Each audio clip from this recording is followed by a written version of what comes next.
ఇప్పుడు దాకా గవర్నమెంట్ విమర్శలు చేశారు. సో మీ హామీలను ఒప్పుకున్నాయి కదా, గవర్నమెంట్ ఏమన్నా మళ్ళీ పొగడ్డాలు ఏమన్నా చేస్తారా?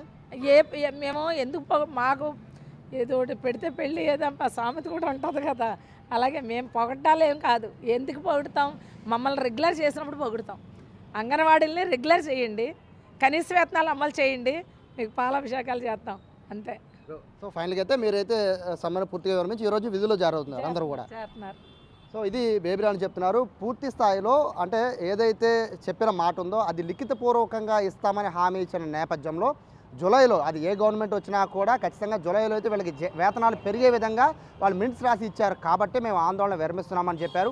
మిగతా రాష్ట్రాల్లో కూడా గ్రాట్యుటీ కమిటీ ఇస్తున్నారు కాబట్టి ఖచ్చితంగా ఇక్కడ కూడా అమలు చేయాలి, చేస్తాము అని ఏదైతే హామీ ఉందో, అంటే మిగతా రాష్ట్రాలు ఇస్తే ఇక్కడ కూడా ఇచ్చే పరిస్థితి ఉంటే కనుక ఖచ్చితంగా ఇస్తామని చెప్పి హామీ ఇచ్చిన నేపథ్యంలో అలాగే కేసులు ఎత్తివేయడం, అలాగే 42 రోజులకు సంబంధించిన జీతాలు కూడా తిరిగి ఇస్తాము అని చెప్పి గవర్నమెంట్ ఇచ్చిన హామీలు, ఈ హామీలన్నీ కూడా 13 హామీలన్నింటినీ కూడా పూర్తి స్థాయిలో గవర్నమెంట్ నుంచి ఆమోదం పొందిన తర్వాత మేము ఆందోళన విరమిస్తున్నట్టుగా కూడా ప్రకటించినట్టు బేబీరాణి చెప్తున్నారు. ఓవరాల్గా ఇవాటి నుంచి అంగన్వాడీలంతా కూడా విధుల్లో అయితే జాయిన్ అవుతున్నారు.